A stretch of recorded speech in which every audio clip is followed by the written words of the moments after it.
Inihayag ni Ombudsman Boying Rimulya na lumabas na ang warrant of arrest ng ICC o International Criminal Court ang pag-aresto laban ni Senador Bato de la Rosa laban sa kanyang crime against humanity sa panahon ni dating Presidente Digong Duterte na tinatayang 8,000 katao ang namatay sa kanilang war on drugs. Kung iyong matatandaan, ito si Bato de la Rosa, ang dating Chief PNP ni Digong na sinasabing operasyon Tukang laban sa mga drug lord, drug addict at drug pusher na namatay ang mga ilang sibilyan laban sa kanilang pinatutupad na drug war dito sa ating mahal na inang bayan.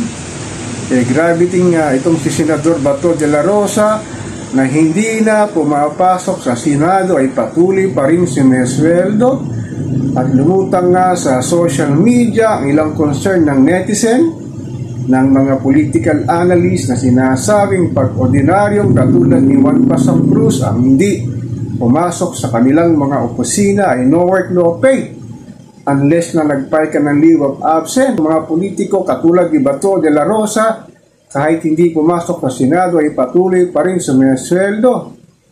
At sabi nga ni Senate President Tito Soto ay wala raw sa kanilang rule. Pag hindi ka pumasok sa Senado, hindi ka pa sesweldohin. Talagang double standard dito sa ating mahal na inang bayan. Grabe. Sa harap ng tumitinding krisis sa politika at walang humpay nagpagtaas ng presyo ng mga pangunahing bilihin, serbisyong publiko, pagtaas ng krudo gasolina, kawalan ng kalidad na magandang edukasyon at kawalan ng healthcare system dito sa ating mahal na inang bayan. Ang mga tulad ni Bato de la Rosa hayahay lang sa buhay at nakapagtatago sa batas. Ngunit ang isang ordinaryong mamamayang Pilipino ay talagang pag nakita at nahuhulihin na kahit wala man lang warrant of arrest.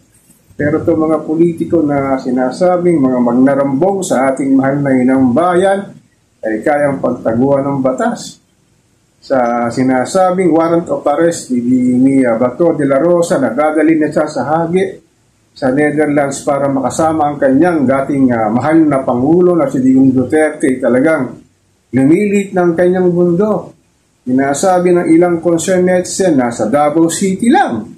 Pero ang sabi ni Boying Rimulya ay meron daw nakapagsabi na ito'y nagtatago sa Pampanga. Grabe, talagang hulihin nyo na para madala na ito sa Hague para panagutin siya laban sa crime against humanity sa kanilang Dragon War ni Digong Duterte. Pero gaya nito si Bato de la Rosa, talagang sinasabing malakas ang kanyang loob dahil may nagkakalong daw ito.